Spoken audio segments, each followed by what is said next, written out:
All right, Professor Project Team 23.3. I'm gonna be getting some glare on this. We're gonna be moving it around as best we can.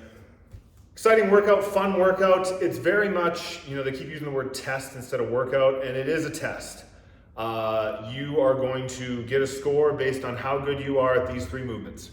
And there's very little as far as strategy and effort that's going to potentially get you more. If you go faster, you're probably just going to be more tired, then your handstand push-ups will be slower, or your heavy snatches will be slower. If you go slower to save some energy, those handstand push-ups or snatches might then go a little bit faster for you, but obviously you went slower to start. So kind of regardless of what you do, unless you do anything ridiculously wrong, you're going to get the score that you deserve. I mean, it doesn't mean you can't redo it and get a little bit more, but at a certain point, you're going to get stuck. I mean, you saw Mal O'Brien and Danielle Brandon, two of the best in the world. They were struggling on those strict handstand push-ups in a way that they normally wouldn't. They're just hard in that scenario. And then the two athletes before, the community athletes, the one male after the workout said, man, I'm usually really good at strict handstand push-ups, and those just knock me on my butt. So that's probably going to happen. Either you're really bad at double unders and you're going to struggle with those, or the handstand push-ups are going to get really hard, or the snatches are going to get really heavy. So really the most important thing I can recommend is warm up your overhead flexibility. So if you're a Professor Project member, we've got a full detailed warm up, but basically just do anything and everything that you like to do to go from here to here to here to here to here, where you're really confident that you can support weight over your head with elbows locked, shoulders locked, and you're not supporting it in this bent position. Because if you're supporting your weight in a bent position, whether it be with the snatch, with the handstand push-up, or in the wall walk, you're just going to be fatiguing your triceps and your shoulders much more. If you watch someone like Danielle Brandon, she's so locked out. She's got amazing overhead flexibility and strength within that flexibility. So she has to work much less harder than someone who has tight shoulders. So, roll your lats, do your foam rolling of your pecs, do your banded distractions, your scapjack, whatever it is that you like to do. Obviously, we're going to have a warm-up for the Professor Project members. So, general tips. Be realistic with where you are going to finish. Have a general idea based on your skill set where you think you're going to finish. A lot of people will not get to the strict handstand push-ups, and if they do get to the strict handstand push-ups, that is where they're going to end the workout. You saw the two community members get stuck on those 20 strict handstand push-ups. So the vast majority of people, their workout's either going to be done in 6 minutes, or they're just going to be doing strict handstand push-ups until the 9-minute mark. So be realistic with that. Smooth is key. Stay well behind failure. So just, if you're feeling like you're going to failure on a wall walk, or you're going to failure on your snatches, or you get to the strict handstand push-ups, that first set, just do 2 or 3. Don't go to 5 and grind out that 5th rep, because the 6th and 7th rep and all the way to 20 are going to become very, very difficult. I think the athletes that did that workout, if you were to ask them before it started, how do you think you'll break up the strict handstand push-ups? My guess is they had to do more sets than they had anticipated. So keep that in mind. If you think you're going to get to the strict handstand push-ups, I'll do 5, 5, 5, 5, and be done, you're probably going to do 3s. If you think it's going to be 10 and 10, it's probably going to be 7, 7, 5, or something like that. 7, 7, 6. So keep that in mind, and the same could probably go for that second set of wall walks. If you're thinking, I'll just breeze through those set of 5, they're probably going to be a little harder than you think. All right, moving on. So we're going to go through each movement here. Wall walk. Minimize the number of steps you take to get to the wall. That is one really important key that's going to help you. I'm going to show you that in a second. Have more efficient and faster wall walks.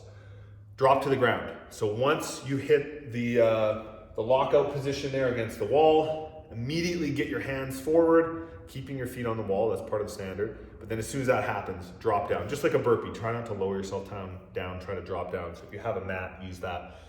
And when you do have to rest with your hands here or here. That'd be my recommendation. Don't rest with them here. So I'll just show you a quick rep here.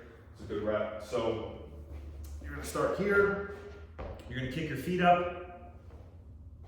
And instead of taking a bunch of little tiny steps to get to the wall, I would recommend taking some big steps. So kicking up, right? And then again, going down fast. And then if I have to rest, it's here or here. That's it. There are your wall walks. Obviously I took 1, 2, 3 and I was done. Even 4, 1, 2, 3, 4 is fine. But trying to count those and stay consistent with those as opposed to doing a bunch of little steps. Now, if you're more the beginner and intermediate, you might have to take 4 or 5 or 6 steps. But if you take 4 to start, try not to slip to 5 or to 6 or to 7 as you get tired. Double unders, a couple sets of 50. Pretty simple. Relax your grip in your shoulders. Have a spare jump rope nearby in case yours gets really tangled up or for some reason it breaks and the screw comes loose. Just have one nearby if you can, but relax. Relax on these. Double unders tend to really elevate your heart rate and get you really tense. Maybe take some intentional breaks. So don't have to do 50 in a row. Maybe do 25. Take a nice deep breath. Do another 25. Those couple seconds, that's fine. It's more important than getting exhausted. But try to relax your grip and relax your shoulders. The snatch. Try not to press out those snatches, right? So hit that lockout, boom, hit the lockout. Don't get here and press it out. You're already doing so much pressing with the wall walks and potentially with the strict handstand push-ups. The last thing you need to be doing is pressing out a snatch. So hit that lockout, really think about that. Do that in your warm-up as you're warming up. Get that really snappy lockout. Bang, hit it, stand it up. Have someone else load the bar. Not a lot of time in this workout. So ideally, you're not gonna be loading the bar yourself. Have either 2 barbells set up or 3, or have someone who can load the bars for you. Short sets, short breaks. I'm gonna put in a video right here. 1, 2, 3, 4, 5. That video was me doing snatches at 135 pounds, singles. Those are very fast. You do not need to do your singles that fast, but it's just proof to show you don't have to do touch and go reps to do fast reps, right?